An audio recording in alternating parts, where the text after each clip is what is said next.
أعوذ بالله من الشيطان الرجيم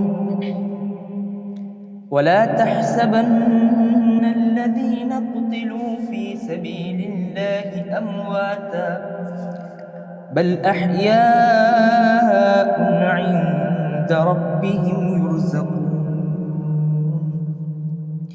فرحين بما آتاهم الله من فضله ويستبشرون بالذين لم يلحقوا بهم من خلفهم ألا خوف عليهم ولا هم يحزنون.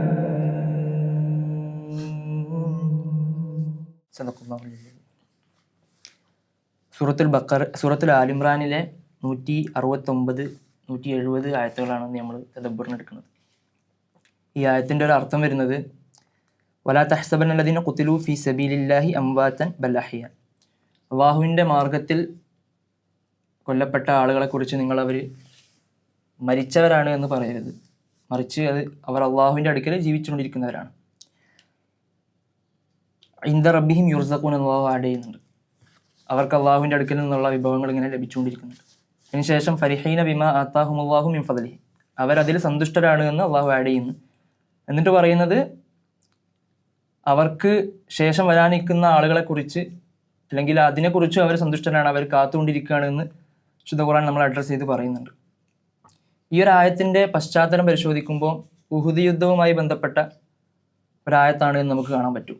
ഉഹുദ് യുദ്ധവുമായി ബന്ധപ്പെട്ട് തന്നെ അതിൽ വിശ്വാസി സമൂഹത്തിന് എതിരെ മുനാഫിക്കുകളുടെ ഒരുപാട് ഒളിയമ്പുകൾ ചരിത്രത്തിലുടനീളം നമുക്ക് കാണാൻ പറ്റുന്നുണ്ട്. അതിൽ തന്നെ വിശിഷ്യ ഉഹുദിലേക്ക് പോകുന്നതുമായി ബന്ധപ്പെട്ടും ഉഹുദിൽ പങ്കെടുക്കുന്നതുമായി ബന്ധപ്പെട്ടൊക്കെ ഒരുപാട് കുത്തിത്തിരിപ്പുകൾ മുനാഫിക്കുകളുടെ ഭാഗത്തു നിന്ന് ഉണ്ടാകുന്നുണ്ട്. ഇതിനു മുമ്പുള്ള ആയത്തുകളൊക്കെ പരിശോധിച്ച് കഴിഞ്ഞാലും അവരോടുള്ള അഡ്രസ്സിംഗ് ആണ് എന്ന് നമുക്ക് കാണാൻ പറ്റുന്നുണ്ട്. അപ്പം ഉഹുദിൽ മരണപ്പെട്ട ആളുകളെക്കുറിച്ച്, ഷഹീദായിട്ടുള്ള ആളുകളെക്കുറിച്ച് ആണ് ഇത് കാര്യമായിട്ട് പറയുന്നത് എന്ന് നമുക്ക് ഈ ആയത്തിൻ്റെ സബബുൻ നുസൂലൊക്കെ എടുത്തു നോക്കിയാൽ മനസ്സിലാകുന്ന കാര്യമാണ്. അപ്പം ഈ ഒരു ആയത്തിനെ കുറിച്ച് പറയുമ്പോൾ വിശ്വാസി സമൂഹത്തിന് ജീവിതത്തിലുടനീളം അവരുടെ ഊർജവും നിരന്തര മോട്ടിവേഷനുമാണ് ഈ ഒരു ആയത്ത് നമുക്ക് നിരന്തരം നൽകിക്കൊണ്ടിരിക്കുന്നത്. ഏതൊരു സന്ദർഭത്തിലും വിശ്വാസിയെ ഉറച്ചു നിൽക്കാൻ പ്രേരിപ്പിക്കുന്ന, അവരെ വിശ്വാസത്തിൻ്റെ പാതയിൽ അടിയുറച്ചു നിൽക്കാൻ പ്രേരിപ്പിക്കുന്ന ഒരു ആയത്താണ് ഇത് എന്ന് നമുക്ക് കാണാൻ പറ്റും. അത് ഏത് സ്ഥലത്തിലായാലും ഏത് സന്ദർഭത്തിലായാലും ഏതൊരു രാജ്യത്തായാലും ഒക്കെ നിരന്തരം മുസ്ലിമീങ്ങൾക്കുള്ളൊരു ഊർജം എന്ന് പറയുന്ന ഊർജത്തിൻ്റെ സ്രോതസ്സാണ് ഈ ആയത്ത് എന്ന് നമുക്ക് കാണാൻ പറ്റും. 2 ദിവസം മുമ്പ് ഞാൻ അങ്ങനെ ഒരു സബ്സ്റ്റാക്കിലൊരു പോസ്റ്റ് ഇങ്ങനെ അയച്ചിരുന്നു. ഈ അബൂ ഉബൈദയുമായി ബന്ധപ്പെട്ട് ഇങ്ങനെ കൊല്ലപ്പെട്ട സമയത്ത്, ഷഹീദായ സമയത്ത് അദ്ദേഹത്തിൻ്റെ ഫാമിലി ഒരു സ്റ്റേറ്റ്മെൻറ്റ് ഇറക്കിയിരുന്നു. ആ സ്റ്റേറ്റ്മെൻറ്റിൽ ഇങ്ങനെ ഈ ഒരു ആയത്തിനെ വെച്ചിട്ട് ഒരുപാട് ഇങ്ങനെ അവരുടെ ഒരു സന്തോഷവും അവർ ഇതിനെങ്ങനെയാണ് കാണുന്നതൊക്കെ വിശദീകരിച്ചിട്ട് അവർ ഫാമിലി അവരുടെ റിഫ്ലക്ഷൻ ഇങ്ങനെ പറയും, തദബ്ബുർ പോലെ ഇങ്ങനെ എഴുതിയിരുന്നൊരു സാധനം കണ്ടു. അപ്പം ലോകത്താകമാനമുള്ള മുസ്ലിങ്ങൾക്ക് ഒരു ഊർജ്ജമാണ് ഈ ആയത്ത്. അപ്പം ഇതിലൊരുപാട് തദബ്ബുർ ചെയ്യാനുണ്ടാവും, ഒരുപാട് രീതിയിൽ റിഫ്ലക്റ്റ് ചെയ്യാനുണ്ടാവും. എന്താണ് ഇതിൽ നിങ്ങൾക്ക് ആഡ് ചെയ്യാനുള്ളത്? ഈ ആയത്ത് ഷഹാദത്തിനെ കുറിച്ചാണല്ലോ പറയുന്നത്. ഈ ആയത്ത് ശരിക്കും വിശ്വാസികളെ സംബന്ധിച്ചിടത്തോളം ഭയങ്കര ധൈര്യവും ഭയങ്കര മോട്ടിവേഷൻ തരുന്ന ആയത്തായി സഫം പറഞ്ഞ പോലെ.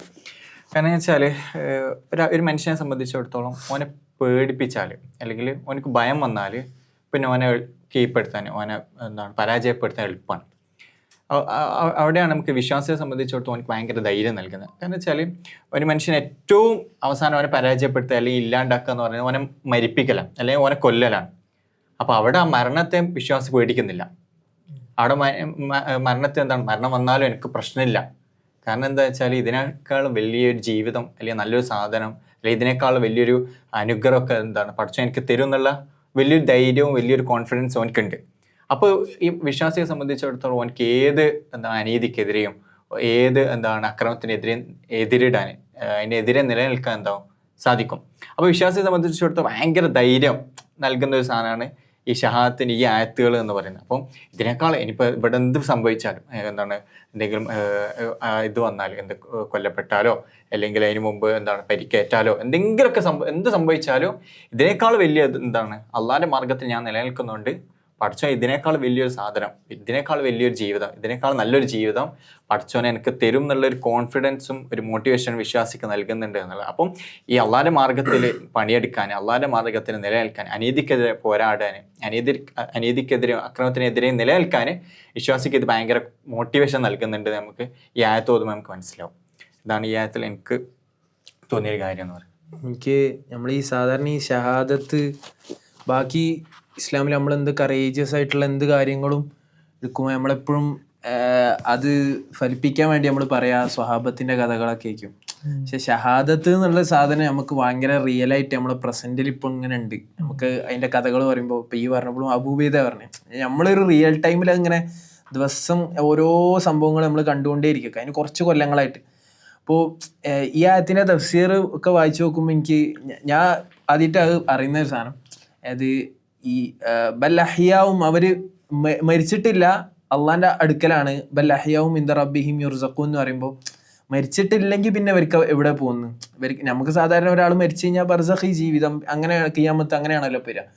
അപ്പോൾ എങ്ങനെയാണ് ഇവരെ എവിടേക്കാ പോവുക എന്നുള്ളൊരു ചോദ്യം ഉണ്ടല്ലോ. ഒരു മരിക്കുന്നില്ലെങ്കിൽ പിന്നെ എവിടെയാണെന്ന്. അപ്പോൾ ഈ തൊബരിയുടെ തഫ്സീറും ഇബ്നു കസീറിന്റെ തഫ്സീറൊക്കെ എടുത്ത് നോക്കുമ്പോൾ അതിലിങ്ങനെ ഈ ആയത്ത് ഓതിയിട്ട് എന്താണ് ഉദ്ദേശിച്ചത് എന്ന് സ്വഹാബത്ത് ചോദിക്കുമ്പോൾ ആ സ്വഹാബത്തിന് റസൂല് പറഞ്ഞു കൊടുക്കുന്നതായിട്ടുള്ള കുറേ ഹദീസുകൾ ഇങ്ങനെ വരുന്നുണ്ട്. അപ്പം അതിലിങ്ങനെ എന്താ പച്ച കുരുവികൾ പറവകളായിരിക്കും, അവർ അർശിൻ്റെ തണലിൽ ഇങ്ങനെ വിഹരിച്ചുകൊണ്ടേയിരിക്കും, ഇങ്ങനെയൊക്കെ പറഞ്ഞിട്ട് ഹൽ തസ്തഹൂന ചെയ്യുക. അത് അവർക്ക് ഭയങ്കര രസമായിരിക്കും. അവരിങ്ങനെ സ്വർഗത്തിൽ ഇങ്ങനെ അതിങ്ങനെ രസത്തിൽ ഇങ്ങനെ ജീവിച്ചുകൊണ്ടിരിക്കും. അവർക്ക് വേണ്ട എല്ലാ മഷ്റബുഹു മക്കലുഹും എന്നൊക്കെ പറഞ്ഞിട്ട് ഹദീസുകൾ ഇങ്ങനെ വിശദീകരിക്കുന്നുണ്ട്. അപ്പോൾ പഠിച്ചവൻ അവരോട് ഇങ്ങനെ ചോദിക്കുന്നുണ്ട്, അൽ തസ്തഹൂന ചെയ്യുക, നിങ്ങൾക്ക് എന്തെങ്കിലും ഇനി വേണോ? അപ്പോൾ ഇവർ തിരിച്ചു പറയും, ഞങ്ങൾക്ക് ഇനി എന്താ വേണ്ട റബ്ബേ, ഞങ്ങൾക്ക് കിട്ടാനുള്ളതൊക്കെ കിട്ടിയില്ലേ. ഇങ്ങനെ എന്താ അവർക്ക് അത്രയും ഭയങ്കര ഒരു ദർജയാണ് കൊടുത്തിട്ടുള്ളത്. പഠിച്ചോ അങ്ങനെ വിശദീകരിക്കുന്ന ഹദീസുകളാണ്. അപ്പോൾ ആ ഹദീസിന്റെ ലാസ്റ്റിൽ ഇങ്ങനെ പറഞ്ഞു, എന്തേലും വേണോ ഇങ്ങനെ അള്ള ഇങ്ങനെ പിന്നെയും ഇവരോട് എടുത്ത് ചോദിക്കുന്നുണ്ട്. അപ്പോൾ അവരാകെ മറുപടി അറിയുന്നത്, ഞങ്ങളൊന്ന് തിരിച്ച് ഞങ്ങൾ ആ ശരീരത്തിലേക്ക് തിരിച്ചാക്കിക്കൊണ്ടാ, ഞങ്ങളൊന്നും കൂടി നിങ്ങളുടെ മാർഗത്തിൽ അള്ളാന്റെ മാർഗത്തിൽ ഷഹീദായിക്കോളും എന്ന് അവർ പറയുന്നുണ്ട്. അപ്പോൾ അതേപോലെ തന്നെ ഒരു ഹദീസിൽ ഇങ്ങനെ എന്താ അവര് അള്ളഹാനോട് പറയുന്നുണ്ട്, അള്ളാഹ് ഞങ്ങൾക്ക് എന്തൊക്കെ കിട്ടിയിട്ടുണ്ട്, ഭയങ്കര വലിയ നിഅമത്താണല്ലോ കിട്ടിയത്. ഇത് എന്താണ് ആ ഹദീസ് ഇങ്ങനെ പറയുന്നത്, അതായത് യാ ലൈത ഇഖ്വാനന യഅലമൂന മാ സനഅ അല്ലാഹു ലന, അതായത് ഞങ്ങൾക്ക് കിട്ടിയ അനുഗ്രഹം ഞങ്ങളുടെ ശേഷം വരുന്നവര് മറക്കോന്ന് ഞങ്ങൾക്ക് പേടിയുണ്ട്. അപ്പൊ അതുകൊണ്ട് അല്ലാ യസ്ദഹു ഫിൽ ജിഹാദ് വലാ യൻകുലു അനിൽ ഹർബ്, അവർ അള്ളാന്റെ മാർഗത്തിൽ അങ്ങനെ പോരാടി മരിക്കുക എന്നുള്ളത് അതിലുള്ള രസം അവർ മറന്നു പോകാൻ ഞങ്ങൾക്ക് പേടിയുണ്ട് എന്ന് ഒരു പഠിച്ചവനോട് പറയുമ്പോൾ പഠിച്ചവൻ അവർക്ക് കൊടുക്കുന്ന മറുപടിയാണ്, ഇത് ഞാൻ എന്നാല് അവരിലേക്ക് എത്തിക്കാം. ഇതിന്റെ ഒരു വേറൊരു സബബായിട്ട് പറയുന്ന. അപ്പോൾ എനിക്കിങ്ങനെ ഫീൽ ചെയ്യുക, അത് ഫലസ്തീനിലെ മക്കള്, ഫലസ്തീനികള്, അല്ലെങ്കിൽ അള്ളാന്റെ മാർഗത്തിൽ ഷഹീദായിക്കൊണ്ടേയിരിക്കുന്ന ആളുകള് നമുക്ക് തരുന്നൊരു റിമൈൻഡർ പോലെ. അതായത് ഞങ്ങള് സുഭിക്ഷമായ ജീവിതമാണ് നമുക്ക്, അള്ളാന്റെ മാർഗത്തിൽ പോരാടിയതിന്റെ റിവാർഡ് നമുക്ക് അത്രയുണ്ട്, നിങ്ങളത് മറക്കരുത് കേട്ടോ, നിങ്ങൾ ഈ പാതയം വിട്ട് പോയരുത് കേട്ടോ എന്നിങ്ങനെ ഒരു റിമൈൻഡർ ഇങ്ങനെ പച്ചക്കുരുകൾ എവിടെക്കോ ഇരുന്നിട്ട് നമുക്ക് ഇങ്ങനെ തന്നുകൊണ്ടിരിക്കുന്ന ഒരു ആയത്താണ്. ഇങ്ങനെ തോന്നാം, വലാത്ത അസബനല്ലദീന ഖുതിലൂ ഫീ സബീലില്ലാഹി അംവാതാ ബൽ അഹ്യാഉ, ഞങ്ങൾ ജീവിച്ചിരിപ്പുണ്ട്, അള്ളാന്റെ അർശിലുണ്ട്, നിങ്ങളും പോരി, ഞങ്ങളെ കൂടെ പോരി എന്ന് പറയുന്ന പോലെ.